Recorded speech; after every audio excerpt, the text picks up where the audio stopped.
Ragazzi, oggi siamo su Slender, un gioco un po' horror in cui dovremo trovare 8 pagine, però in questa versione 10.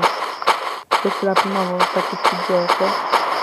Vediamo come combiniamo. Il video verrà massimo 3 minuti perché questa telecamera registra massimo 3 minuti. Quindi se il video vi è piaciuto mettete mi piace. Comunque non so se troverò questa Slender in 3 minuti, non penso che troverò. Gironzolerò nella campagna e vediamo cosa troveremo.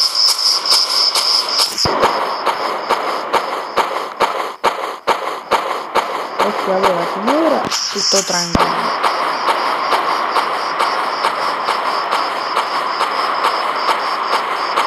Sì, cioè di solito dovrebbero essere delle interferenze che andrà a fare.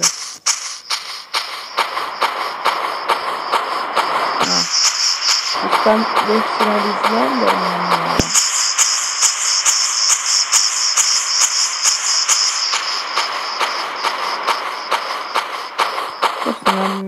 Questa versione che ho appena installato è molto più reale di quanto immaginavo.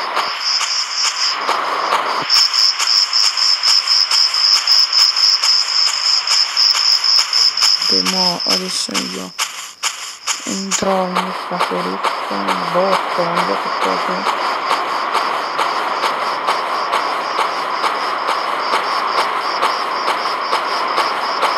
Non vedo neanche una pagina.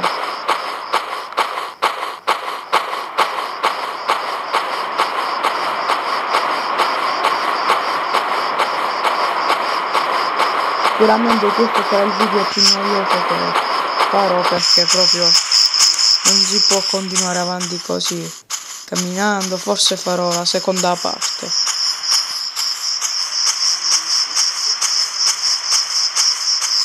Allora, non so se si trovano pagine, però ho trovato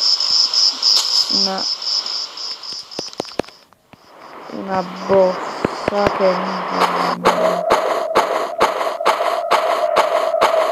ok, c'è un brutto suono che non mi piace.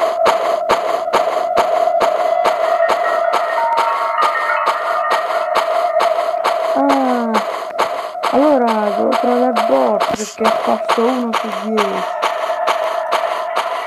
E vedo che la musica è cambiata già. Ok, ci vediamo alla seconda parte perché mi sa che il tempo sta per scadere.